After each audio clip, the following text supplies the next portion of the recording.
모두가 궁금해하는 데이터의 모든 것을 알려드립니다. 데이터에 미쳐있는 사람들과 함께하는 데이터 이야기, 데이터올릭 지금 시작합니다. 와우.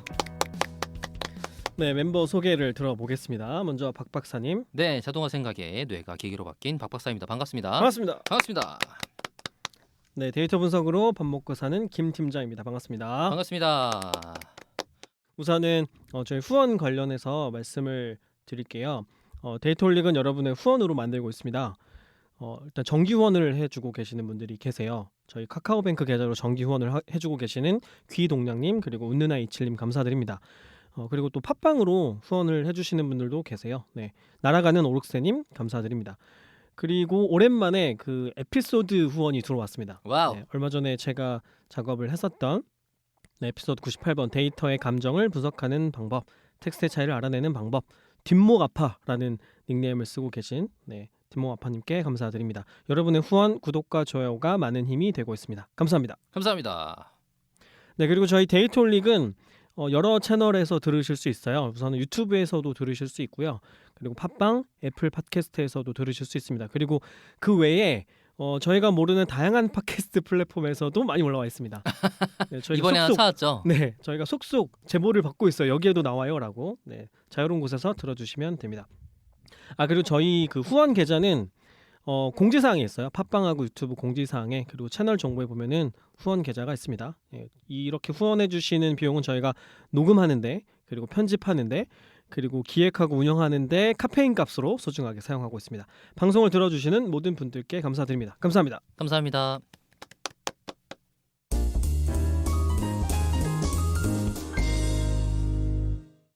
네, 자, 멤버 근황을 들어야 되는 타이밍인데, 브릿지 넣어야지.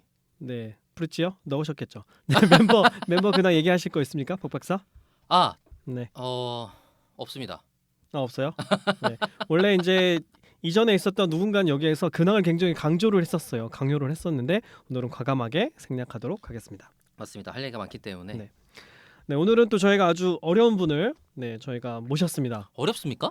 제가 이분 연락처 알아낸다고 제가 그래도 웹서핑 좀 한다 하면 하는 사람인데 꼭꼭 숨겨져 있어요. 꼭꼭 숨겨져 있어서. 아니 아이디가 너무 유니크한데 당연히 그거 쓰셨겠지 싶었는데 나는 네. 보자마자. 그러니까 너님들이 함부로 찾게 만들진 않겠다 이런 마음을 갖고 계신 게 아닐까 싶은 생각이 들었는데, 네, 오늘 데이터 분석가로 일하고 계시는 카야님을 모셨습니다. 네, 카야님 반갑습니다. 반갑습니다. 네, 인사해 주시면 돼요. 안녕하세요. 데이터 분석가 카야입니다. 네, 게스트분 중에 처음부터 닉네임 갖고 계시는 몇 안 되시는 분입니다. 네, 본명을 얘기해도 되나요, 방송에서? 그렇습니다. 네, 네. 저는 이경진입니다. 네, 이경진님이시고 카야라는 닉네임으로 더 많이 활동을 하시죠. 맞습니다. 네, 그래서 저도 이제 카야님을 찾을 때 이경진으로 검색하면 너무 많은 사람이 나오기 때문에 카야라는 닉네임으로 열심히 찾아봤더니 이메일 주소가 안 나오는 거예요. 이메일 주소가 안 나와서 제가 그 카야님을 처음 알게 된 거는 데이터야 놀자라는 그 데이터 분석가들이 재밌어하는 컨퍼런스가 있는데 거기에서 연사로 쓰신 적이 있어요. 그래서 제가 거기에서 재밌게 얘기하시는 걸 보고 나서 처음 알게 됐거든요. 그래서 당연히 데이터야 놀자의 발표 자료를 올려놓으셨으니까 거기에 들어가 보면은 이메일이 있겠거니 생각을 했는데 아무런 정보가 없는 거예요. 그리고 또 하나는 유튜브 채널을 또 운영하고 계시거든요. 그래서 유튜브 채널 정보에 들어가면 이메일이 있지 않을까 싶어서 찾아봤는데 거기에도 이메일이 없는 거예요. 네, 그래서 결국에 어떻게 연락을 했냐면 그 카야님이 링크드인 계정이 있으신데 거기에 있는 계정명이 아마 지메일이랑 같을 거다라고 우리의 박 박사가 어렵게 추론을 해주셔가지고 쉽게 나만 몰랐구나. 네. 그래서 다행히 그쪽으로 연락을 드렸더니 답변을 해주셨습니다. 우선 카야님 이제 처음 오늘 뵙게 됐으니까 어디에서 무슨 일을 하시는지 간단하게 말씀을 부탁드리겠습니다. 알겠습니다. 저는 사랑의 욕망을 충족시킨다라는 사명을 가진 스타트업 큐피스트에서 왔습니다. 소셜 데이팅 앱 글램이라고 있어요. 네, 글램에서 데이터 분석을 하고 있고요. 정확한 직책은 글램 프로덕트 총괄입니다. 프로덕트 총괄. 네, 맞습니다. 이거는 뭐예요? 프로덕트 총괄이 뭐 하는 건가요? 이 글램이라는 서비스를 운영하는 이제 큰 조직도를 좀 설명드리자면 이제 글램 마케팅 조직이 있고 또 운영 조직이 있어요. CS하고 이제 고객 소통하는. 그다음에 나머지가 이제 프로덕트 자체를 개발하고 뭐 업데이트하고 하는 그 프로덕트 개발 팀이 있거든요. 네네. 그 개발 조직을 총괄하고 있다고 보시면 됩니다. 그래서 그 조직 안에 디자이너, 뭐 데이터 분석가, 엔지니어 분들이 그러니까 데이터 분석가 입장에선 가장 좋은 위치, 가장 이상적인 위치에 계신 분이에요. 제 생각에는. 개발하는 팀에서의 짱이다 이런 거군요. 단순히 분석가가 아니고 그럼. 내가 지휘할 수 있는 위치에 있다. 데이터 보고 의사결정할 수 있는 위치에 있다. 그렇죠. 그렇게 이해하면 되는 거군요. 네네. 맞습니다. 그러면 시키는 분석만 하는 게 아닌 그런 포지션이겠군요. 시키는 포지션에 가깝겠네요. 그쵸. 어떤 분석을 해야 할지 그 문제를 찾아내는 게 좀 더 저한테 중요한 역할이죠. 문제를 발견해내서 이 문제를 해결하라고 이렇게 압박하는 그런 역할을 주로 하시는 거군요. 이런 문제 지금 이런 문제를 해결하기 위해서 지금 우리는 뭐 어떤 분석을 해야겠다. 뭐 이런 것들을 결정을 하죠. 그럼 핵심 업무는 지금은 분석은 아니신 거예요? 지금은? 뭐 크게는 이제 두 가지예요. 이제 프로덕트 총괄로서 제가 하는 일은 하나는 이제 우리 글램 서비스가 성장하기 위해서 우리가 어떤 전략을 만들어내야 하는지 그 전략을 도출하는 일이고요. 그로스해커? 그로스해커? 뭐, 라고도 볼 수 그렇죠. 있는 탈 건가요? 수 있죠. 네. 뭐 예를 들어서 이제 우리 회사의 어떤 뭐 장기적인 목표 혹은 뭐 분기 어떤 목표들이 있으면은 그 목표를 달성하기 위해서 우리가 어떻게 해나갈 것인가를 이제 제가 결정을 하는 거고요. 그런 의사결정을 하는 데 있어서 이제 데이터 분석이 많이 참고가 되죠. 그래서 그 측면에서 어떤 분석을 수행해야 될지 그리고 제가 분석을 직접 하기도 하고 그 과정에서 아니면은 이제 데이터 분석가한테 이제 이런 것들을 우리가 알아보자라고 좀 이야기하는 입장이고요. 두 번째는 그러면 우리가 목표 달성을 위해서 이런 프로젝트 뭐 이런 것들을 해야겠다. 뭐 예를 들어서 뭐 앱에 어떤 기능을 만들어야겠다라는 결정을 내리면은 그걸 이제 개발하기 위해서 이제 여러 개발 팀들이 이제 프로젝트를 이제 나눠서 뭐 디자인하고 구현하고 하는 과정들이 있는데 그런 과정들을 이제 매니징을 하고 있습니다. 그럼 원래 시작은 분석가로 시작을 하신 거고 네 맞아요. 분석가가 총괄까지 간 케이스인 거군요. 네네. 그래서 오. 이상적이라고 말씀드린 거예요. 그러네요. 그러면 내가 분석가로 있었을 때 이런 걸 해줬으면 좋겠다 혹은 이런 게 만들어져야 된다 이런 생각을 하고 계셨던 거를 직접 구현하실 수 있는 내가 원하면 구현할 수 있는 상태가 된 거군요. 네 맞습니다. 그러면 이제 다 됐지 뭐. 끝난 거야. 아니 그러면 이제 화장실 들어갈 때와 나올 때가 다르다고. 그치? 뭔가 예전에 내가 답답해하던 게 지금 포지션에서 볼 때는 좀 다른 이유가 있었구나 이런 관점도 있을 것 같아요. 혹시 그런 게 있었나요? 뭐 어떤 거죠? 그러니까 데이터 분석가 사이드의 프레임에서만 봤을 때는 이런 거 좀 해줬으면 좋겠는데 왜 안 하지? 라고 생각하던 포인트가 지금 아니면 왜 굳이 이런 걸 하지? 라든가 어. 거꾸로. 프로덕트 총괄이 되고 나니 그때 내가 왜 그렇게 생각했지? 라고 하는 포인트가 있을까 싶은 거죠.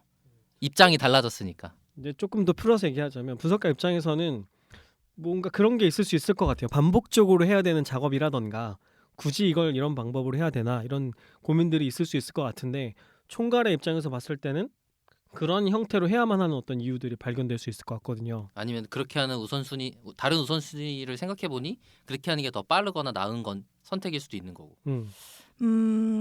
사실 그런 면에서 지금 제가 딱히 생각나는 건 없고 오히려 반대로 이런 게 우리 회사에서 있었으면 좋겠다고 생각을 했는데 이제 제가 데이터 분석가일 때 근데 지금은 그걸 할 수 있게 된 것들은 좀 있어요. 예를 들면 이제 데이터 인프라에 대한 투자죠. 네. 저는 이제 큐피스트라는 회사에 처음 들어갔을 때는 이제 저 혼자 데이터 분석을 이제 시작하는 입장이었고 그렇기 때문에 데이터 인프라가 하나도 준비된 게 없었거든요. 굉장히 낙후된 환경에서 데이터를 이제 추출하고 처리하고 분석하는 일을 했어야 하는데 이제는 그럼 우리가 주어진 자원이 있잖아요. 그게 뭐 개발 인력일 수도 있고 뭐 자금적인 부분일 수도 있는데 그런 거를 어디에다가 쓸까를 결정하는 데 있어서 지금은 데이터 분석하는 환경을 더 잘 만드는데 이 정도의 자원은 충분히 쓸만하다라는 생각을 하고 그거를 실제로 하고 있어서 그게 좀 큰 차이인 것 같아요. 내가 원하는 인프라 내가 깔겠다. 일하는데 이거 필요한데 빨리 까면 되지 뭐 이런 관점인 거군요. 그러니까 프로덕트 총괄을 데이터 분석가 출신이 한다라는 게 되게 그러니까 신기한 포인트인 것 같아요. 그게 또 말이 된다고 봤던 것은 또 뭐가 있냐면 프로덕트 총괄이 마케팅이랑 분리돼 있을 가능성도 굉장히 높았을 텐데 지금 설명하시는 걸 들어보아하니 대등한 위치거나 아니면은 같이 하고 계신 것 같거든요. 맞나요? 마케팅이요? 네네네. 그 마케팅을 어떻게 정의하느냐에 따라 다른데요. 만약에 이제 흔히들 생각하는 그로스라는 개념을 마케팅의 영역이다라고 혹시 생각하고 계신다면은 이제 저희 프로덕트 조직은 그 부분까지 관여하는 게 맞아요. 네네. 그냥 이 저희가 운영하고 있는 모바일 앱에서 어떤 변화가 일어나야 되거나 하는 그 모든 것들은 이제 프로덕트 조직이 함께 이제 역할을 수행을 하고 있습니다. 그러니까요. 지금 들으면 들을수록 어떻게 콩고물 떨어지는데 어떻게 가서 한다 그러면 안 되나 이런 생각이. 사실은 박 박사가 가장 하고 싶어하는 일의 그림 같은 것 같아요. 듣기에 그죠? 정말요? 그러니까 쉽게 얘기하면 내 맘대로 다 하고 싶다. 시키는 것만 하는 거 말고 내가 좀 진취적으로 하고 싶은 걸 이렇게 짜서 만들고 싶다 이런 욕구가 강하거든요. 우리 박 박사가. 그러면 크게는 프로덕트 총괄의 역할을 하고 계시고 또 동시에 예전부터 해오시던 데이터 분석가 역할도 하고 계시고 이렇게 생각을 하면 되겠군요. 그렇습니다. 그러면 지금 팀에 계시는 분석가 분들은 조금 무서울 수 있겠네. 그러니까 분석을 해본 사람이잖아. 내 위에 있는 사람이. 근데 그걸 기대하지 않아요? 들어올 때? 분석을 해본 사람이 내 위에 아무도 없으면 내가 거기 뭐하러 가? 아니 그럴 수 있을 것 같거든요. 만약에 위에 있는 분이 분석을 잘 모르면 네. 그냥 내가 어떻게 말로 잘 설득해서 넘어가거나 아. 피해갈 여지라도 있는데 이 일을 한참 해온 사람이니까 피해갈 여지가 없는 거지. 다 이미 알고 있으실 테니까. 그렇게 느끼지 않는가요? 그렇죠. 이게 장점도 있고 단점도 있다고 봐요. 숨을 데가 없다니까. 내가 다 아는 일인데. 우선은 네, 그 말씀하신 부분이 틀리진 않죠. 우선 저희 회사에는 데이터 분석가가 저까지 2명밖에 없어요. 그러니까 저랑 같이 일하시는 분은 한 분인데. 아직 거기서 안 늘리신 거예요? 네네. 네. 일단은 방금 말씀하신 것처럼 이제 이분이 어떤 분석을 해왔고 그래서 그 결과 우리는 이런 것들을 해야 한다라고 이제 제안을 주시잖아요. 그러면 이제 그게 뭐 논리적으로 이게 납득이 가는 내용인지 그리고 데이터 분석이 정확하게 이루어진 게 맞는 그렇죠. 건지에 대해서 굉장히 좀 제가 집요하게 그렇죠. 물어보고 확인하고 그렇죠. 사실 저도 비슷한 작업을 항상 계속 해오면서 지금 커리어를 이어나가고 있는 거다 보니까 사실 코드 레벨까지 우리가 다 볼 수는 있잖아요. 그렇죠. 해석할 수 있는 역량이 있어서 뭐 그 부분은 네, 뭐 말씀하신 게 좀 사실이고요. 그렇죠. 네. 그러니까 계속 이제 깊은 질문 들어오는 거지. 내가 뭐 만들어 왔는데 왜 이렇게 하였나요? 이런 방법도 네. 있지 않나요? 뭐 이런 질문들이. 이 지표는 네, 어떻게 계산된 거냐? 여기 이 분모가 뭐냐, 분자가 뭐냐? 이거 어디에서 데이터 추출해온 그렇죠. 거냐? 네. 그렇죠. 왜 이 지표 이걸로 왜 썼냐? 그렇죠. 네. 그런 게 저도 많이 참 궁금하더라고요. 네. 그게 뭐 성장하는 측면에서는 되게 도움이 될 것 같은데 뭐 뵌 적은 없지만 그분께 심심한 위로의 말씀을. 김 팀장은 그러면 지금 고객사랑 일할 때 저분들이 모르기 때문에 일하기 편했다라는 생각을 하는 건가요? 저는 반대로 너무 모르셔서 힘들죠. 네, 하나하나 잘 피했다. 잘 피했다. 네, 하나하나 이걸 다 설명드려야 되어서 어디까지 설명을 하고 어디까지 안 할 건가를 결정하는 게 제 일이거든요. 근데 여기는 또 다르잖아요. 네, 그런 더 차이가 있는 것 깊이 같아요. 들어가서 설명을 해야 된다. 그렇죠. 그러니까 때로는 너무 깊이 설명하는 게 설명에 도움이 안 될 수도 있잖아요. 그러니까 저는 그게 어려운데 어디까지만 설명할 건가. 근데 저쪽에서는 이제 물어보는 쪽 다 대답을 해야 되니까. 근데 방금 말씀하신 부분이 그 제가 아까 말씀드렸던 장점에 해당하는 부분이에요. 그러니까 저 같은 이제 데이터 분석가 출신이 이 역할을 함으로써 그렇죠. 가지는 장점은 데이터를 어디에다가 써야 하는지를 잘 알고 있는 거죠. 이럴 때 그러니까 데이터를 잘 쓰는 방법을 알고 있는 사람이 이걸 하다 보니까 저는 뭐 그런 면에서 데이터 분석가가 이제 저와 함께 일하는 측면에서는 장점이 더 많지 않나 하고 그렇죠. 혼자 이제 정신 승리를 하고 있습니다. 아니 기업의 가치의 입장에서만 생각을 하면 당연히 우리가 분석을 할 때는 데이터를 잘 이해하면서 작업을 해야 되니까 당연히 맞는 관점이라고 생각합니다. 근데 이제 실무자의 입장에서 가슴이 좀 아픈 그런 생각이 들어서.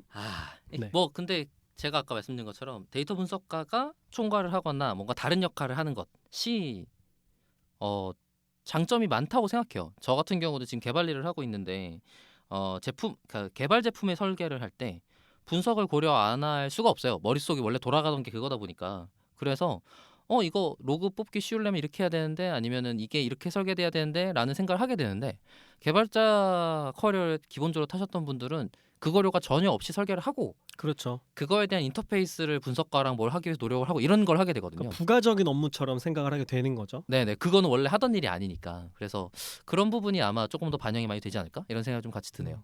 그리고 이제 모든 제품을 개발할 때 아무래도 다 데이터의 관점으로 보실 테고 데이터의 관점으로 보면 어쨌든 성장할 여지들을 이렇게 만들어 놓을 수 있는 거잖아요. 지표들이 생기니까. 그러니까 그런 관점에서는 당연히 되게 좋은 방향이라고 생각을 합니다. 그리고 사실 그런 얘기도 많이 하잖아요. 데이터 분석가가 CEO 레벨들이 많이 생겨나는 시점이 돼야 대부분 데이터로 일을 잘한다고 볼 수 있다. 그전에는 다들 그냥 시키는 일만 어렵게 한다 이런 얘기들 하잖아요. 아직 멀었네요. 네. 그렇죠. 우리가 좀 더 늙어서 아, 네. 저 사람은 빨리 늙으래. 이직하라니까 나는. 이직해서 C레벨 되라.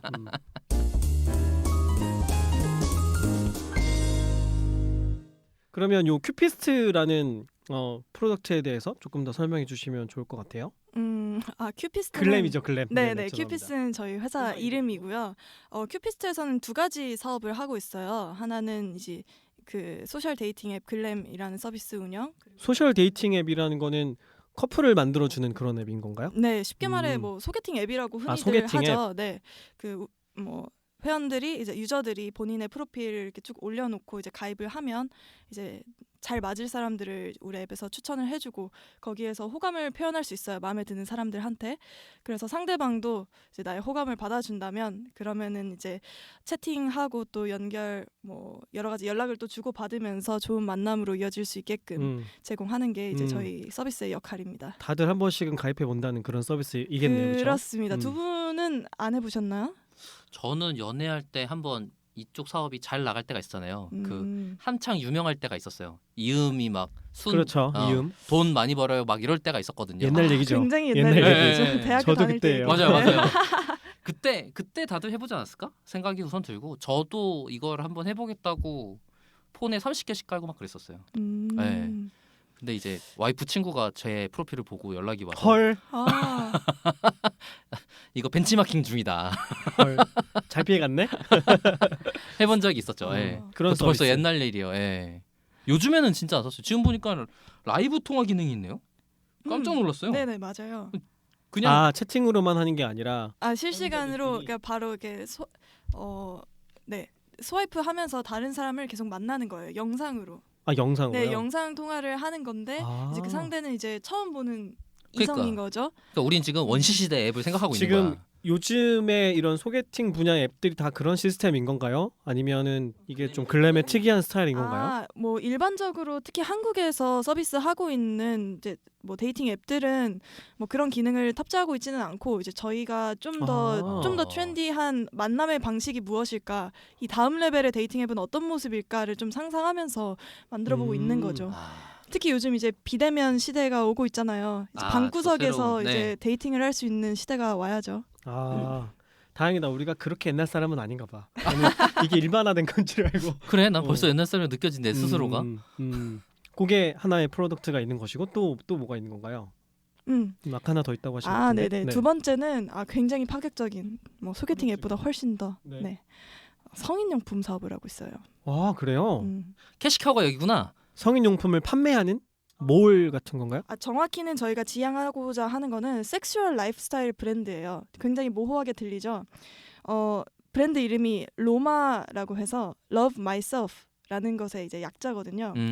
이제 저희가 이제 글램이라는 데이팅 서비스를 운영하다 보니까 이제 사람들한테 만남의 가치를 주는 거는 너무 좋은데 그럼 꼭 사람과 사람이 만나야만 그런 외로움을 충족해줄 수 있는 걸까 하는 문제의식에서 출발을 해서 나를 사랑하자라는 그런 모토를 가지고 나 자신과 소개팅을 하는 어떤 외로움의 욕망을 충족할 수 있는 그런 방안들을 만들고 있고 그 중에 하나가 이제 성인용품이에요. 그래서 저희가 자체적으로 성인용품을 제작해서 판매를 하고 있고 거예요? 그리고 실제로 그 로마 스토어라고 온라인 쇼핑몰이 또 있어요. 저희가 운영하는. 그래서 저희 제품도 판매하고 타사의 좀 좋은 양질 제품들도 같이 유통하는 업을 하고 있습니다. 그럼 제조부터 판매까지 다 하시는 거네요? 맞습니다.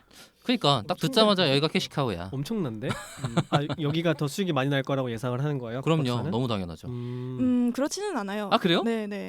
지금 글램이 워낙 이제 업력이 그래도 5년 이상이 됐고 하다 보니까 매출의 상당수는 글램에서 나오는 게 맞는데 그 이제 자금을 가지고 이제 더 의미 있는 사업을 찾아서 하고 있는 것의 첫 단계가 이제 로마라는 브랜드라고 보시면 돼요. 그래요. 새로운 그러니까 글램이 더 먼저고 그 다음에 로마가 다음 시도구나. 네. 그러니까 이제 빠져나갈 수가 없게 하는 거군요. 그러니까 커플이 필요하면 글램으로 오고 혼자 지낼 거면 잘 안 되면 로마로 가고 안 되면이라기보다는 혼자가 좋을 수도 있는 거니까 로마로 그치. 가고 뭐 이렇게 되는 거군요. 네. 그 저희 회사의 사명이 사랑의 욕망을 충족시킨다거든요. 그러니까 네네 아까 소개할 때 말씀하셨어. 이 사랑의 욕망을 충족시킬 수 있는 여러 가지 솔루션들을 계속 만들어 나갈 거고 아. 네, 이 다음으로는 어쩌면 저희가 사랑할 수 있는 로봇을 만드는 날도 오지 않을까 기대를 하고 있어요. 타겟이 어쨌든 결혼 전 대상자로 우선 한정하는 것처럼 들리네요. 맞나요? 꼭 그렇지만은 않아요. 왜 로마 쪽은 아닐 수도 있지 않을까요? 그런가요? 잘 모르겠네요. 고민을 깊게 해보진 않아서. 그러게 생각을 안 해본 분야야. 생각해 보니까. 근데 어쨌든 핵심은 사랑이라는 가치가 있고 네, 이거를 어떤 방식으로 누구와 해소할 것인가 뭐 이런 것과 관련된 컨텐츠들인 거군요. 맞습니다. 그러면은 로마 쪽 일도 같이 하시는 건가요? 아니면은 글램 쪽에만? 네, 저는 우선은 글램 쪽에서 하고 있고 로마 쪽 데이터 분석은 뭐 그 팀에서 잘 하고 계시더라고요. 네. 근데 뭐 프로덕트 총괄이시면 그 더 넓히기가 쉽지가 않을 것 같은데. 그쵸, 이거 하나만 하기에도. 네. 저 지금도 그렇죠. 제 살 길이 좀 힘들기 때문에 뭘 남의 식구 챙길. 그러니까. 남의 식구는 아니겠지만. 아니 방송에 나와주셔서 대단히 아, 감사합니다. 그러니까 엄청 바쁘신 분을 제가 엄청 힘들게 모신 겁니다. 그 이제 궁금한 게 생겼는데 그럼 글램에서는 이게 일단은 기본적으로는 유료로 어떤 발생하는 수익이 있을 거 아니에요. 주로 어디에서 수익이 발생하는 거예요? 수익의 한 90% 이상은 유저들의 인앱 결제죠. 인앱 결제 어떤 것들이 있어요? 네, 인앱 결제가 어디서 발생하느냐 하면 이제 우리 앱에서 유저들이 하는 활동이 마음에 드는 사람을 발견하고 그리고 그 사람한테 이제 호감을 표현하고 그다음 대화하는 거거든요. 네. 그것들을 무료로 다 할 수가 있어요. 그런데 네네. 이제 발견한다는 건 이제 검색한다는 얘기고. 이제 추천을 받는 추천을 거죠. 받는 네, 거. 추천받는 네. 거죠. 네. 거기에도 관련된 이제 결제 서비스들이 있는 거예요. 아, 그러니까 추천을 받는 거는 이제 뭐 누구나 할 수 있는 건데 내가 나는 특별히 어떤 사람을 더 원해 하면서 좀 더 까다로운 추천 있잖아요. 예를 네. 들면은 뭐 나는 이상형 같은 거 쓰는 뭐 건가요? 키가 꼭 뭐 180cm 이상이었으면 좋겠어라든지 뭐 몸매가 막 글래머러스했으면 좋겠어. 아니면 명문대를 다녔으면 좋겠어. 뭐 이런 까다로운 추천 기준을 가지면 가질수록 이제 거기서는 이제 과금을 해야 하는 거고. 그러니까 필터가 더 맞아요. 디테일해질수록. 네. 필터의 비용을 걸구나. 그러니까 이런 네. 거군요. 비용을 치를수록 내가 더 원하는 것과 가까운 사람을 만날 수 있다. 이렇게 되는 거군요. 뭐 그런 셈이고요. 네. 음. 두 번째로는 이제 내가 호감을 전송을 하기 위해서도 그러니까 무료로 호감을 보낼 수 있어요. 하루에 몇 번 이렇게 있는데 제한이 있구나. 네, 더 많이 보내고 싶을 때 횟수 제한을 네, 풀어주는 네, 거군요. 네. 이게 무료로 계속 시간이 지나면 횟수가 충전이 되거든요. 근데 시간을 이제 쉽게 말해 돈 주고 사는 거죠. 나는 더 많이 그렇죠. 보내고 싶어 이 단시간에 라는 때 이제 과금을 하게 되죠. 카카오 게임 하트 같은 거네. 맞아요. 네. 애니팡의 그 하트 같은 개념이에요. 맞아. 그게 뭐예요? What? 애니팡을 내가 안 해봤어. 하트를 보내는 거죠? 아니 그러니까 아니 잠깐만, 모두 다 해봤을 거라고 전제하지 말고. 그거야말로 모두 다 해본 거예요. 그런 거예요? 네. 그럼요. 그렇구나. 내가 그런 게임에 관심이 없어서. 그럼 넘어가죠. 네, 안다고 알겠습니다. 치고. 그런 식으로 수익을 발생을 시킨다. 네.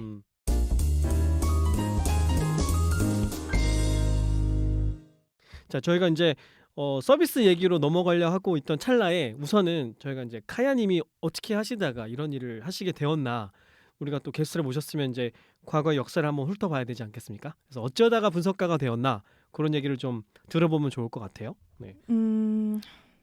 우선은 제가 이제 이 큐피스트라는 회사에 들어오기 전에는 대학교 4학년 때 대학 친구랑 창업을 했었어요. 네, 그래서 여기 카야다미? 네, 맞아요. 네. 회사 이름에 카야가 들어있죠. 그러네요. 담이라는 친구랑 제가 창업을 해서 회사 이름이 카야 담이. 이름 짓는데 고민을 전혀 안 하셨겠군요. 카야와 다미가 만든 카야다미. 네, 들었는데 꽤 있어 보이잖아. 그러니까 난 무슨 뭐 특별한 용어가 있는 줄 알았는데. 뭐 일본어나 아니면 그렇지. 뭐 인도 뭐 이런 언 줄 알았는데. 이거는 어떤 사업이었어요? 네, 뭐 한 3년 정도 스타트업을 운영했는데 이제 모바일 앱도 직접 만들어서 이제 서비스도 하고 그다음에 앱 개발 회사. 네. 근데 거기서 수익은 좀 그렇게 많이 얻지는 못해서 실제로 이제 돈은 또 광고 대행, 오프라인 광고 쪽 뭐 사업을 좀 하면서 이제 거기에서 좀 돈도 벌고 했었죠. 개발도 하고 광고 영업도 하시고. 네네. 그럼 4학년 때 앱 개발을 할 수 있으셨다고 하면은 원래 그쪽 전공이셨던 거예요? IT 쪽에?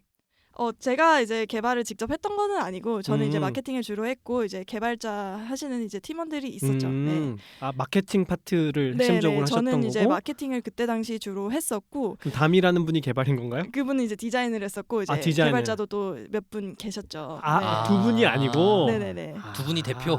아니 나는 카야담이라고 하시길 두 분이 서 있는 줄 알고. 총 4명 있었는데 그중에 지금 저를 포함한 3명이 지금 저희 지금 큐피스트라는 회사에 다 아, 같이 그래요? 일을 하고 있어요. 제가 다 데리고 와가지고. 끌어오신 거예요, 카야님이? 네네네. 아, 뭐 그랬었는데 이제 그 스타트업을 한 3년 정도 운영하다가 제가 이제 3년. 네. 학생 그러면 대학교를 휴학을 하시고 하신 건가요? 대학교 재직 중에 대학교 4학년 때 했다가 네. 그 사이에 제가 이제 석사 과정을 다녔었는데 석사 과정 하면서 이제 석사를 하면서 사업을 했다고요? 네 그렇습니다. 이게 가능한 얘기인가요? 네. 석사를 이게 야매로 가능해? 했다. 아 석사 둘 중에 하나는 야매야 확실히. 네. 말씀하신 거 맞아요. 석사를 야매로 했다. 석사가 야매. 네, 아. 네. 어디 석사를 하셨지? 아니면 석사가 아. 마케팅 전공이든지. 아 그런가요? 어떠세요? 정확히는 이제 경영정보 시스템 전공으로 이제 경영학과에 있었어요. 아 네. 석사는 경영. 네. 아마 스타트업 아이템으로 다 과제하셨지 않았을까 싶어. 뭐 비슷하다. 아니라고는 할 수 없다. 완전히 그건 아니다. 네. 거의 그거 같다. 그러니까 회사일 했지만 그걸로 과제 내고 이런 거지 뭐. 그럼 이게 이제 시작이 되는 거였군요. 네. 그때 당시에 지금 그 큐피스트라는 제가 지금 재직 중인 회사의 대표님을 좀 알게 됐어요. 이게 스타트업 대표들끼리 이렇게 만날 그죠. 기회가 있어서 그때 좀 친하게 지냈었는데 서로 도움도 주고 받고 뭐 도움 주고 받는다고 해봤자 뭐 별건 없어요. 그냥 페이스북 페이지에 뭐 좋아요 눌러주고 이 정도인데 네, 저는 그 카야담이라는 스타트업을 이제 정리를 하게 되고 이제 다른 일을 좀 하려고 뭐 승무원에 좀 관심이 있어서 뭐 그때 승무원 면접을 승무원이요? 네. 갑자기? 스튜어디스요? 네네. 창업을 갑자기, 하다가요? 네, 승무원이 하고 싶어서 스타트업은 좀 해볼 만큼 했고 그래서 뭐 그쪽에 좀 관심을 돌리고 있었는데 그때 이제 이 큐피스트라는 엄청난 점프 아닌가요? 어떤 연결점이 있을까요? 혹시 창업과 쉬고 싶어 스튜어디스 같은 간에? 느낌인데 거의? 아니 연결점은 있죠. 그냥 제가 하면은 재밌게 잘할 수 있겠다 하는 뭐 그 점에서 재밌어 보인다. 네네. 네. 그래서 뭐 면접도 보고 그러고 있었는데 그때 지금 이 큐피스트라는 회사는 초기 스타트업이었는데 이제 그때 이제 비로소 매출을 좀 발생하는 그런 단계에 접어들었고 원래 이 큐피스트 제가 없던 큐피스트가 원래는 되게 가난하게 있다가 굉장히 많이 성장해서 억대 매출을 좀 달성을 하고 난 다음에 신규 멤버를 좀 모집을 할 수 있는 상황이 되었던 거예요. 네, 그래서 이제 그때 조인을 하신 거군요. 단계에 대표님께서 말씀을 해주셔서 합류를 승무원 하게 됐습니다. 준비하는 사람한테 데이터 분석가로 그러니까. 되지 않을래 한 거잖아. 지금. 스튜어디스보단 이게 재밌을 걸? 뭐 이런. 근데 뭐 제가 사실 그 학부 때 이제 통계학을 좀 전공을 하기도 했었고 그러세요? 네, 이전에 그 어렸을 때 이제 프로그래밍을 한 4, 5년 정도 한 경험이 있어가지고 어렸을 때라면 얼마나 어렸을 때를 말씀하시는 걸까요? 초등학교 한 4학년 때? 초등학교 4학년 때 4, 5년 동안 코딩을 한다고요? 무슨 얘기일까? 네, 어렸을 때 네네. 네, 그 C++이라는 언어 뭐 아시죠? 개발자시니까. 그쵸. 초등학교 네, 때 네. C++로 개발을 한다고요? 네, 그때 이제 뭐 알고리즘 뭐 짜는 것도 배우고 뭐 그래. 그럼 어디서 배워요? 학원. 학원에서? 네, 이런 걸 가르쳐 주는 학원이 있었어요. 네. 그치. 네. 그럼 그래서- 원래 뭔가 개발하는 사람이 되고 싶었던 마음이 어렸을 때부터 있으셨던 건가요? 그런 학원을 가신 거는? 뭐 그때는 그냥 막연히 그냥 뭐 프로그래머가 재밌어 보여서 네. 멋있어 보여서 그냥 엄마한테 말씀드렸더니 뭐 학원을 이제 드립다 보내주셨던 거고. 그러니까 개발자가 멋있어 보인 거랑 승무원이 재밌어 보이는 거랑 무슨 상관관계지? 재밌어 보인다. 재밌어 보인다. 재밌어 보인다. 분석가도 재밌어 보이고. 네네네. 그래서 뭐 C++도 재밌어 보이고. 네. 그게 그러면은 몇 살 때쯤 되는 건가요? 초등학교 때라고 하시면은 뭐 10살 내외? 네네 그때 뭐 코딩을 좀 했었고 그러면서 이제 자연히 대학도 컴퓨터 네. 공학과로 사실은 입학을 했었어요. 아까 통계학이라고 하지 않으셨어요? 네네 네. 컴퓨터 공학과를 다니다가 이제 제가 전과를 했죠. 그래서 학부 졸업은 통계학으로 한 게 맞고요. 컴공으로 갔다가 전과하시고 전과를 통계학으로 해서 네. 통계학으로 학위를 받으신. 네. 그러고 나서 석사는 경영학으로 가시고. 네. 그리고 세 전공을 거치신 거네요. 뭐 엄밀히 말하면 그렇습니다. 그러니까 프로덕트 총괄을 할 수 있는 거지. 그러네. 다 내가 거쳐봤다. 경영도 해봤고 개발도 해봤고 다 알아들을 수 있어. 분석도 해봤고. 말해봐. 아니 근데 저는 좀 궁금한 게 C++로 개발을 10살 때 할 수 있나요? 일반적으로 제가 잘 그 난이도를 잘 몰라서 제가 알기로는 요즘에 우리가 보통 이제 코딩을 학습한다 그러면 네네. 파이썬 같은 그런 이런 함수형 언어 쉬운 걸 생각하잖아요. 근데 이것도 사실 일반 대중한테 그렇게 쉽지만은 않은데 초등학생이 C나 C++ 같은 언어를 익혀서 개발을 한다는 것이 가능한 건지. 뭐 불가능한 건 아니었고 그때 이제 그 나이 또래 이제 저랑 같이 거기에서 코딩을 많이 했던 애들 중에서 계속 그걸 좀 하신 분들은 이제 뭐 과학고에 가서 뭐 카이스트 같은 이제 그때 가서 이 개발자의 커리어를 좀 이어나가는 경우들이 되게 많아요. 그때 시작해서. 네, 근데 어린 나이다 보니까 그때 알고리즘 설계 이런 것들을 배우는데 수학적인 지식이 조금 모자라기는 해요. 예를 들면은 뭐 제곱이라는 개념을 알아야 되는데 제곱을 모르니까 제곱이 들어가는 알고리즘을 짜려면은 제곱을 배워야 되는 거예요. 그래서 그때 수학이랑 같이 배웠어요. 뭐 인수분해라든지 하는 것들. 네. 알고리즘의 관점으로 수학적인 개념을 익히게 되는 거군요. 아, 그쵸. 그걸 짜기 위해서 수학을 그때 같이 가르쳐주더라고요. 네. 그럼 나중에 그게 수학 공부하는데 오히려 도움이 되나요? 그렇게 이해를 하고 가는 것이? 뭐 그런 셈이죠. 일단 저게 어디에 쓰이는 건지 그래도 한 번은 경험을 해봤으니까. 어디에 쓰이는지를 알고 수학을 배우다니. 내가 아는 수학과 많이 다르네요. 요즘 애들은 다 그렇게 배우는데 우리만 이렇게 생각하는 거 그런 아니야? 거 그런 모르지. 건가? 아니 그럴 리가 없어. 그렇군요. 근데 왜 그러면 이쪽에 뭐 나는 좀 재미가 있고 이쪽 일을 해도 되겠다 생각하셔가지고 아마도 컴퓨터 공학과에 가셨을 것 같은데 네. 통계학과로 다시 전과를 하신 거는 어떤 이유 때문에 그럴까요? 제가 한 뭐 고등학교, 대학교 다닐 때 제가 특별히 이렇게 원하는 어떤 뭐 직업이나 꿈 같은 게 막 엄청 분명한 건 아니었어요. 다만 제가 앞으로 내가 어떤 일을 하더라도 어떤 특정 분야의 최전선에서 가공되지 않은 그런 정보를 내가 직접 접하고 그걸 통해서 의미 있는 가치를 창출하는 일을 하고 싶다라는 막연한 생각이 있었어요. 그걸 어떻게 해야 되는지는 몰랐죠. 그냥 그런 핵심 느낌의 정보에 접근하겠다. 왜냐면은 우리가 접하는 상당수의 정보는요. 이미 1차, 2차 혹은 N차 가공된 정보예요. 예를 들면 그렇죠. 네이버에 검색했을 때 나오는 정보들이라든지. 근데 뭔가 그 특정 분야의 최전선에서는 그 날 것에 그거를 지식과 정보를 얻지 않을까 요 생각을 했었거든요. 네. 처음부터 원본 데이터가 중요하다라는 걸 파악하신 거지. 지금 그쵸 로데이터죠. 로데이터. 그치. 그때 그런 표현을 생각하진 않으셨겠으나 뭔가 날 것 그대로의 근본에 다가가고 싶다 이런 네, 욕망이. 맞았어요. 네. 그게 왜 통계학으로 연결되는 거죠? 그게 네. 그게 막연하게 이제 내가 통계학을 할 줄 알면 그게 되지 않을까 하는 생각을 해서 통계학이 약간 그거에 대한 라이센스 같은 느낌일 수도 있어. 라이센스? 라이센스, 그러니까 자격증 그런 걸 접근할 수 있는 그럴 수도 자격이 주어지는 거다. 그렇게 생각할 수 있지 않을까요? 일단 이 숫자라는 데이터를 가지고 이거를 해석하는 방법을 배우는 게 이제 통계학이다 보니까 제가 생각하는 그 막연한 부분이 통계학을 배우면 좀 더 이루어지지 않을까 하는 생각을 했었고 그 맥락에서 이제 통계학과 수업을 한번 들으러 갔었죠. 공대 수업은 너무 재미가 없거든요. 공대를 맞아요. 다니신 분은 아시겠지만 처음에 들어가면은 뭐 일반 물리학, 일반 생물학, 뭐 일반 화학 이런 것만 무지하게 공학 들어요. 전반을 익혀야 되는군요. 고등학교 같았는데 하나도 재미가 없어서 통계학과 수업을 들었고 그때 이제 배웠던 내용들이 통계적인 관점들이 너무 좋아서 되게 감명을 신기하다. 받아서 갔었죠. 방금 맥락에 고등학교 수업 같은 통계 수업이었을 텐데. 쉬운. 아니 쉬운? 똑같은. 네, 기초 그런 통계학이죠. 그러니까 기초 네, 통계학. 네. 방금 뭐 기초 수학, 기초 물리 이런 것들은 고등학교 때 수업 같은 거고요 하셨는데 방금 들은 통계 수업도 아마 그것도 그렇지. 그런 식이었을 텐데. 그러게요. 뭐 그랬을 것 같은데. 그래봐야 통계학과 수업이고. 네, 되게 인상 깊어서 과를 바꿔야겠다. 어차피 제가 컴퓨터 공학과에서 그 학사 경고만 계속 받고 있었거든요. 공부를 안 해가지고. 너무 재미가 없으셨구나. 범상치 않으셔. 불필요하다고 느낀 거지 수업이. 학사 경고 받더라도 관심이 없는 거야. 근데 그렇게 하고 나서 그러면 통계학이 되게 재밌으셨던 건데 석사는 왜 또 경영학으로 가시게 된 걸까요?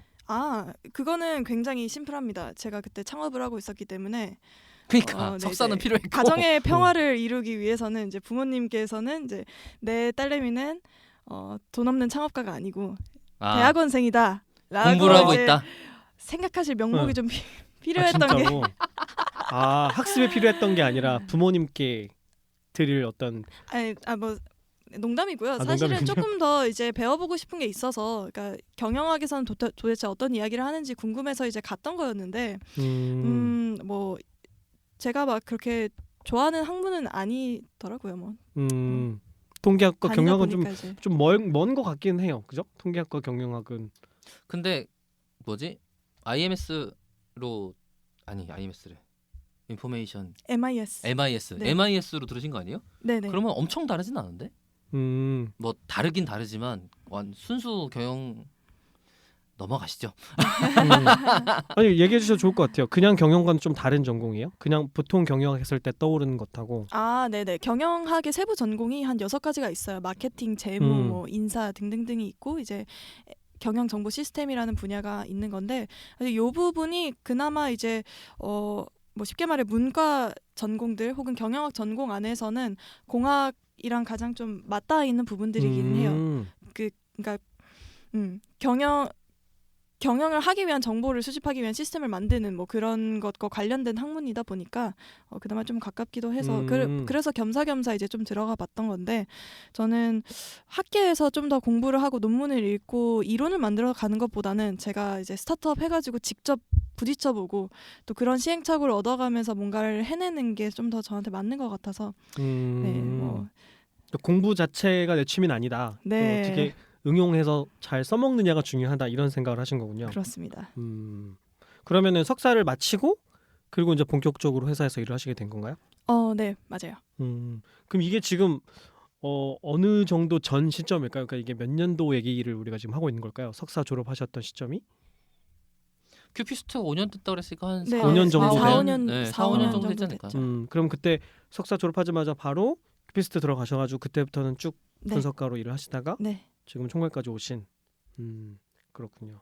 그러니까 보통 분석가로 계시는데 총괄로 올라가기가 쉽지가 않다고 느꼈었거든요. 저는. 왜냐하면 스타트업에서도 아마 총괄, 그러니까 리드급 분은 계시던 분이 올라가는 사례도 당연히 있긴 합니다만 보통은 시니어를 많이 채용을 하더라고요. 그게 어떤 식이냐면 관리 역량이라는 게 증명되기가 쉽지가 않잖아요. 그럼요. 네. 그러다 보니까 보통은 올리기보다는 외부에서 초빙하는 경우가 훨씬 많은 것 같은데 아마 데이터 분석가를요? 네네 그러니까 데이터 분석가라고 하더라도 그쵸 리드급이신 분을 새로 초빙하는 경우가 더 많은 것 같은데 아마 분석가뿐만이 아니라 뭐 대부분의 경우. 그렇죠. 근데 이제 커버가 되시니까 위에 올리고 계속 일을 하고 계신 게 아닌가 이런 생각이 좀 듭니다. 더 올려도 일을 하겠다. 더 일을 시켜도 되겠다. 뭐 이런. 시켰더니 해오네? 약간 이렇게 됐겠죠. 계속 하네. 뭐 이렇게.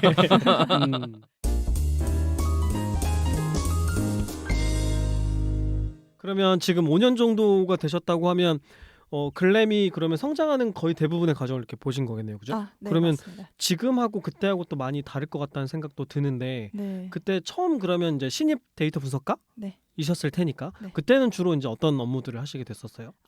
그때는 데이터를 볼 수 있는 방법이 거의 없었기 때문에 이 회사에서 아까 그 데이터 인프라가 없다 그런 맥락이군요. 네, 뭐 데이터 인프라는 인프라고 그냥 단순히 그냥 데이터베이스에 가서 쿼리를 해서 집계할 수 있는 그런 숫자조차도 별로 볼 수가 없었던 환경이었기 때문에 제가 이제 들어가서는 세팅이 안 되어 있었던 거군요. 분석가로 네, 일을 하기에. 네. 제가 들어가서는 그냥 별거 아닌 숫자를 이제 보여줘도 이제 와우 하는 그런 시절이었죠. 네. 좋은 호시죠. 그래, 내가 아까 얘기한 그게 이거야? 그러세요? 위에 사람이 없으면 이렇게 해도 와우 소리를 듣는다고. 예를 들면 이거였어, 이거. 뭐 글램 앱에서 하루에 몇 명이 이제 마음에 드는 상대와 연결을 경험하는가. 그러니까 그 연결수라고 하거든요. 그냥 하루 연결수 몇 명인지 아세요? 몇 명이에요? 그러면 우와. 역시 데이터 분석가. 그렇지. 지표가 나와. 네. 그렇지. 그러니까 우리 사업이 어디로 가고 있는지 이 질문에 대한 답을 이제 할 수 있게 된 거잖아요. 그거 자체가 이제 신기하던 그런 시절이었던 거군요. 네, 맞아요. 어. 그리고 아니, 그 전까진 그럼 그걸 안 했다는 얘기네요. 뭐 카야님 계시기 전에. 전혀 안 한 거는 아니고 이제 구글 애널리틱스나 이런 외부 네, 툴 네. 같은 거를 좀 사용해서 뭐 대략적인 지표에 뭐 이런 것만 좀 봤던 거였죠. 제공하는 지표들을 참고해서 보는 정도. 네, 맞아요. 인것 같네요. 네네. 그런 거였고 그렇게 이제 그 정도의 어떤 뭐라고 해야 될까요? 그 데이터 분석에 대한 숙련도가 낮은 조직? 뭐 그런 조직에서는요. 그런 역할을 할 때 데이터를 찾아내려고 해도 찾아낸다 데이터를. 네. 그 지표를 이제 추출해서 뭐 이런 숫자를 한번 볼까라고 하는 그 과정에 오류 잡는 일들을 사실 먼저 해야 돼요. 맞아요. 아, 네. 로우 데이터 까보니 이게 뭐야 이렇게 되는 거군요. 이 값이 이게 맞나? 아. 이거 이게 저희 CTO한테 가서 이거 데이터가 좀 이상한 말씀하신 것 거랑 좀 같습니다. 다른 것 같은데 이게 맞나요? 하면은 확인해 볼게요 하고 봤더니 버그입니다. 아. 그렇게 해서 막 사실은 이제 그때 버그를 잡아가면서 이제 했었죠. 그러니까 신뢰할 수 있는 지표가 나오게 그 환경을 구축하는 일을 먼저 하게 되는 거군요. 문제들을 발견하고 네네. 구멍들을 메우고. 아 진짜 공감 많이 해요. 그러세요? 네. 저도 재무팀에 있을 때 그 숫자가 필요하잖아요. 그러니까 저는 거래소 재무팀에 있었으니까 거래액 그러니까 우리의 이익은 거래 건당 퍼센트란 말이에요. 근데 그거를 어느 시점을 기준으로 계산할 거며 기준들. 네, 왜냐하면 거래라는 건 거래 시작했다 거래 끝냈다 사이에 굉장히 많은 시간이 있거든요. 그러다 보니까 어느 시간을 기점으로 계산할 거며 그게 이쪽 테이블에 있는 거랑 저쪽 테이블에 있는 게 다르면 뭘 해야 될 거며 그 둘은 왜 다른지를 볼 거며 이런 식이란 말이에요. 근데 이제 여기 이거 안 맞는데 뭐죠? 그러면 잠시만 확인해 볼게요. 그리고 여기 이거 혹시 스키마 있나요? 아 그거 문서 없는데 잠시만요. 막 이러고 있는 거예요. 그러니까 계속 구멍 찾아내는 일 하는 거지. 구멍밖에 없는데 밟으면 다 줄여봤지요. 그리고 그걸 찾으면 내일이야. 내가 메워야 돼. 안 끝나. 그게 그러면 처음 시기에 그런 시절을 겪으셨고 그러고 나서는 그런 인프라를 구축하는 그런 것들을 하시게 된 건가요? 사실 인프라 구축 작업에 시간을 많이 투입하지는 않았어요. 그러니까 제가 그걸 잘할 수 있는 사람도 아니었고요.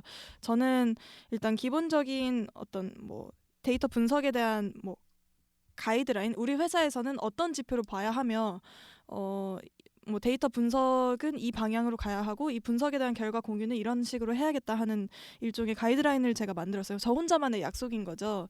그거를 사실 그 데이터야 놀자 컨퍼런스에서 이야기를 했던 거였고. 네. 네네. 맞아요. 방송 봤는데 음. 문서로 일하기를 추격해온 데이터 분석가 입장에서 설명하고 같은 느낌이었어요. 저한테는. 네, 그래서 굉장히 이제 데이터 분석을 모르는 사람이랑 나랑 커뮤니케이션 하기 위해서 넌 이건 알아야 돼라는 걸 준비를 해놓으신 거야 다. 그래서 야 혼자서 일을 하시는데 여기까지 다 하신단 말이야? 라는 생각이 들어서 굉장히 놀랐던 것 같아요.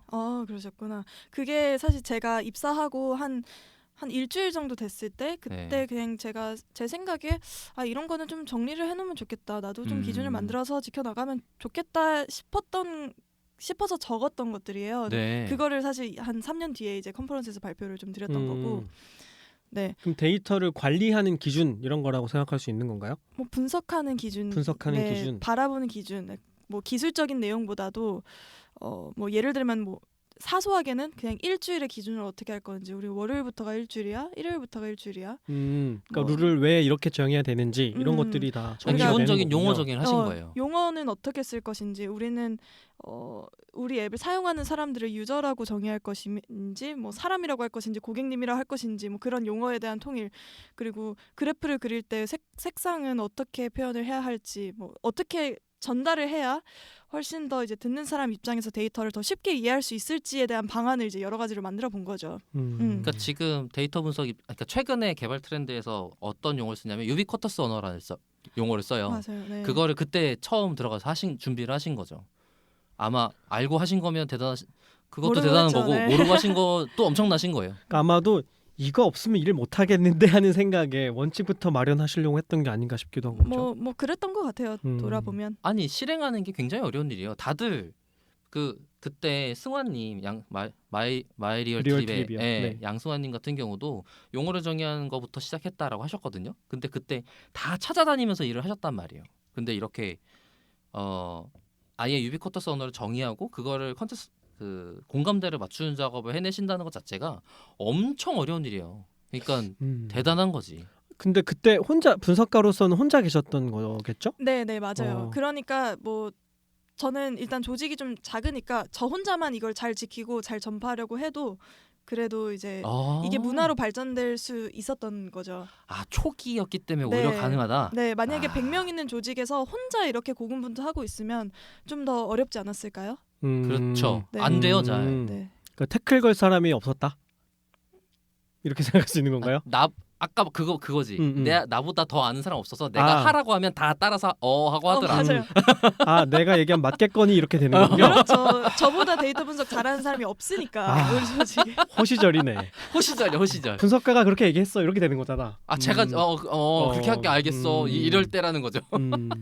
네, 뭐 그런 것들이 있었고 그 다음에는 바로 그 저희 그 추천 알고리즘을 좀 그 설계하는 작업을 많이 했어요. 저는 추천 알고리즘. 네. 추천 알고리즘 어떤 것들을 추천하게 되는 거예요? 유저 그러니까 우리 앱에 들어가면은 그러니까 가입한 모든 유저들한테는 매일매일 이제 그분이 가장 마음에 들어할 사람을 이제 몇 명씩 추천을 해줘요. 정해진 시간에 뭐 저녁 시간에. 아 그래 맞아. 뭐 하루에 3명 뭐 이런 거 있잖아요. 그죠? 네. 좋아할 만한 잘 맞을 만한 분을 몇 분 이렇게 후보로 드리는 거군요. 네, 맞아요. 그러니까 그 유저들은 뭐 데이팅 앱에서는 1000명, 10,000명의 유저를 한 번에 이렇게 보면서 비교할 수는 없거든요. 그래서 추천이 되게 좀 중요하고 그러다 보니까 추천 알고리즘을 좀 더 고도화하는 작업을 제가 좀 뭐 데이터 분석 프로젝트 조금 더 이제 난이도가 있는 프로젝트 중에서는 가장 먼저 좀 했던 것 같아요. 네. 특히 이제 그때가 저희도 한국 외에도 이제 다른 나라에도 좀 진출하고 싶은 니즈가 있다 보니까 지금 그러니까 모든 유저는 한국에 있다는 전제하에 이 알고리즘이 좀 되게 1차원적으로 짜져 있었는데 네. 그걸 좀 글로벌 대응할 수 있게끔 하는 일종의 글로벌 대응한다는 거는 외국인 분들도 해외에 계신 분들도 서비스를 이용하신다는 얘기예요? 네, 그럼요. 아, 그래요? 네네. 근데 유저의 사실 상당수는 한국 유저인 게 맞고요. 뭐 해외 유저들도 뭐 없지 않은데 해외 유저라면 한국인인데 외국에 사시는 분들이에요? 아니면 아예 국적도 외국인이고? 네, 아예 국적도 그냥 아예 외국인 네네. 분들이 네. 앱은 한글로 되어 있나요? 지금 5개 국어로 지금 번역돼서 그래요? 제공하고 있어요. 뭐 아랍어, 태국어, 일본어, 영어, 한국어 이렇게요. 그러면은 그 매칭을 한다고 하나요? 이렇게 만나게 되는 게 네. 한국어 사용자끼리만 만나는 게 아닐 수도 있는 거예요? 외국인이 매칭될 수도 있고 이런 건가요? 뭐 원칙적으로는 그렇게는 한데요. 결국 유저들이 마음에 들어할 만한 상대를 추천을 해주는 게 이제 저희의 지향점이기 때문에 유저들이 그걸 뭐 그렇게 선호하지는 않아요. 가까이 있는 사람 그렇군요. 만나고 싶죠. 가까이 있는 매력적인 분, 나랑 나이대 비슷한 뭐 그렇다 보니까 이제 알고리즘은 뭐 그런 사람 해외에 있는 분들을 막 의도적으로 매칭해주지는 않지만요. 이제 모든 나라마다 다 이제 좋아하는 취향이 다르잖아요. 그럴 수 있을 것 같아요. 뭐 네. 한국에서는 이상향이 다 다르지. 뭐 이제 예쁜 여자의 기준이 뭐 이런데 뭐 어떤가요? 미국에서는 좀 다를 수도 있고. 근데 그게 기준이라는 게 있어요? 그러니까 사용자마다 굉장히 다 다를 것 같다는 생각이 잠깐. 드는데. 근데 이 내용은 우리 네? 다음 시간에 해야 되지 않아요? 그렇다. 그래요? 네. 맞아요. 왜냐면 이 추천 알고리즘 관련해서는 궁금한 게 되게 많을 것 같아가지고 아마 카야님이 따로 말씀을 좀 네네. 해주실 것 같아요. 저도 네. 그걸 깜빡하고 호기심이 막 동해가지고 막 물어봤네. 넘어가 있어. 잘 끊어졌어. 뻑박사 잘 끊어졌습니다. 그러면은 초창기에는 일단은 인프라 깔고 그 다음에 이제 좀 공을 많이 들이셨던 게 추천 알고리즘 만드는 거. 네네. 추천 알고리즘을 만드는 거였고 이제 그럼 제가 이제 설계한 이제 알고리즘이 있으면은 그걸 이제 구현을 해내야 되잖아요. 엔지니어 분들께서. 그래서 이제 그걸 만들고 있었는데 그때 이제 또 회사가 조금 한 단계 커지다 보니까 이제 팀이라는 게 생겼어요. 그 전엔 팀이 없었거든요. 팀이랄 게 없으면 그냥 나 혼자 있는데. 대표님 포함해서 그냥 다 합쳐서 뭐 6, 7, 8명 정도밖에 안 되니까 그게 그냥 한 팀이었어요. 우리 회사가. 근데 이제 팀이 나눠지게 되면서 그 매칭 알고리즘을 개발하고 설계하는 팀을 하나 만들었어요. 큐피스트에서. 매칭 알고리즘만 전담하는 팀이 생긴 거예요? 설계하고 개발까지 다 하는. 그게 되게 핵심적인 업무였나 보네요. 네, 그래서 팀 이름이 매치팀이었어요. 아니 근데 생각해 보면 둘이 만나게 해주는 게 핵심이지. 핵심이니까. 네네. 앱의 목적이니까. 네. 앱의 목적. 그걸 그게 잘해야 제일 된다. 잘 해야 되는 거지. 그러네요. 네, 그래서 제가 그 분석을 했던 거였고 그러다 보니까 그 매치팀의 뭐 리더를 하게 되면서 좀 더 이제 프로덕트 매니징 역할을 좀 시작을 하게 되었었죠. 제품의 설계에서도 데이터 분석가가 프로덕트 오너, 그러니까 프로 총괄을 해야 되는 약간 그럴 수밖에 없네요. 필연적인 약간 그 태생적인 특성 같은 게 좀 있지 않나 이런 생각이 좀 드네요. 그 서비스의 성과가 거기에 달려 있는 거라는 생각도 들고. 그러니까 말이에요.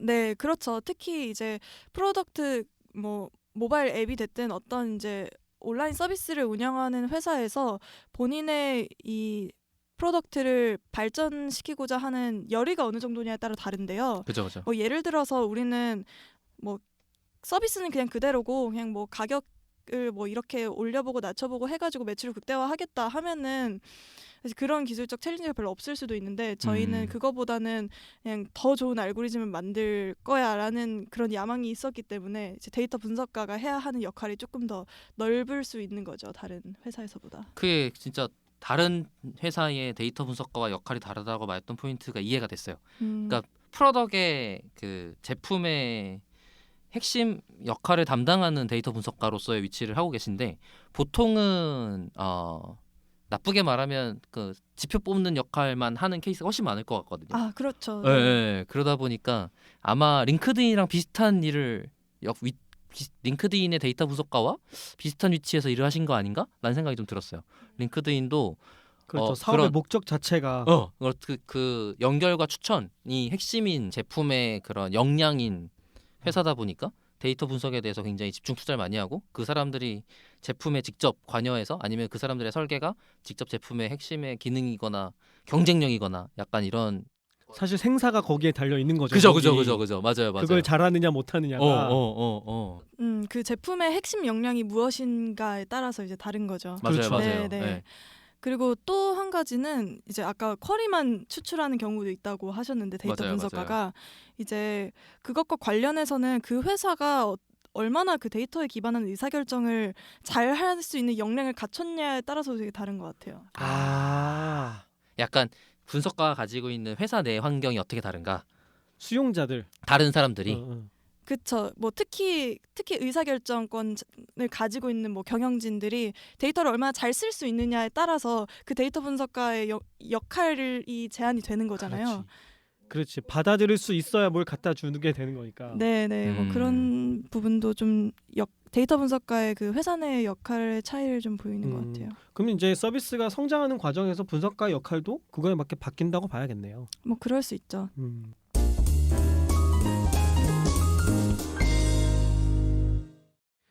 점점 이제 우리가 이 서비스에 대한 얘기로 심도 있게 들어가고 있는 와중인데 일단은 1부는 여기까지 하기로 하고 이 본격적인 서비스에 대한 얘기는 2부에서 말씀을 나눠보도록 하겠습니다. 오늘은 일단 카야님이 어떤 분인지 이런 얘기를 좀 들어봤어요. 우선 한번 소감을 한번 들어볼까요? 일단 박 박사 어떻게 들으셨나요? 네, 우선 종잡을 수 없는 분이시구나라는 생각이 1차적으로 들었고 어떤 면에서? 아니 뭐지? 프로그래밍이 재밌어 보이는데 창업하시고 승무원 준비하시다가 분석가 하시는데 결국엔 지금 프로덕트 총괄하시는 거잖아요. 그러니까 벌써 저보다 더 많은 이직을 하신 것 같은 느낌이 들 정도로 베리에이션도 다양하시고 그 다음에 보통 이제 제가 사람을 잘 보는 건 아닙니다만 그래도 보통 어느 정도 사람이 가지고 있는 일관성 같은 게 있거든요. 어떤 걸 하나를 뚫어내는 그 단어나 키워드 같은 게 보통 있는데 아직도 저는 잘 모르겠다. 대단하신 분이다라는 생각이 저한테 좀 들었습니다. 거기다가 이제 이런 제품을 바라보는 과정, 그 다음에 아마 그 창업을 하셨기 때문에 생기는 이제 오너십이 지금 프로덕트 총괄하실 때 좀 자연스럽게 튀어나오시지 않는가라는 생각이 좀 같이 들어서 지금 같이 일하시는 분들이 많이 행운이다. 당신께서는 데이터 분석가로 호시절을 보내셔서 행운이고 지금 계신 분은 일을 시킴을 당하고 있고 같이 더 디테일하게 더 전문적인 부분에서 계속 바라보면서 일을 할 수 있기 때문에 행운이다라는 생각이 좀 많이 들었습니다. 앞으로 뒤에 2부에 나올 회사의 전반적인 얘기들 그 다음에 알고리즘에 관련된 깊은 얘기들 같이 할 수 있으면 쪽이 더 많이 기대가 되고요. 아마 들으면 들을수록 저도 나도 하고 싶은데라는 생각을 많이 하게 될 것 같아요. 저희 채용 공고가 열려있긴 한데요. 이렇게 여기서도 또 하나의 매칭이. 알겠습니다. 어쨌든 저는 어쨌든 1부 잘 들었고 2부가 더 많이 기대되는 시간이었던 것 같습니다. 네. 네, 저도 소감을 말씀드리면 저도 박 박사랑 조금 비슷한 생각을 했는데 그냥 분석가가 그냥 숫자만 보고 숫자만 만들어내는 사람이 될 수도 있는데 네, 카야님은 그렇지 않을 수밖에 없는 다양한 배경을 갖고 계시다는 생각이 들었어요. 그러니까 이제 경영 쪽도 공부를 하셨고 통계학도 공부를 하셨고 개발 쪽도 공부를 하셨기 때문에 서비스를 운영할 때 개발자 외에 뭐 분석가나 모든 사람들이 이 서비스 지향점을 좀 같이 가지고 있어야 되잖아요. 그래야 일이 파편화되지 않으니까 그런 전반적인 시각을 갖고 계시기 때문에 지금 이렇게 총괄까지 올라오셔가지고 많은 일들을 바쁘게 하고 계신 게 아닌가 하는 그런 생각이 들었습니다. 오늘 카야님은 처음 함께 하셨는데 소감이 어떠신지? 우선 이런 뭐 팟캐스트류는 저도 처음 참여를 해보는 거여서 우선은 그 신나는 마음이 우선 가장 크고요. 아 정말요? 네, 감사합니다. 네. 아, 생각보다 재밌네요. 원래 업계 사람 만나면 흥분하는 법이죠. 네. 그러게요. 저도 막 데이터 이야기를 꺼내기 시작하면은 말이 계속 끊임없이 그쵸. 하고 싶은 말이 맞아요. 너무 많은데 또 이렇게 또 이야기를 하니까 너무 좋습니다. 더 저희가 많은 관심을 갖고 질문 드리도록 하겠습니다. 네, 아유 재밌으셨다고 하니까 제가 마음이 놓이네요. 그러게 말이에요. 네, 자 그러면 1부는 여기까지 하고요. 저희는 또 2부에 뵙도록 하겠습니다. 데이터홀릭은 더 재미있는 콘텐츠를 가지고 다음 방송에서 다시 인사드리겠습니다. 감사합니다. 감사합니다.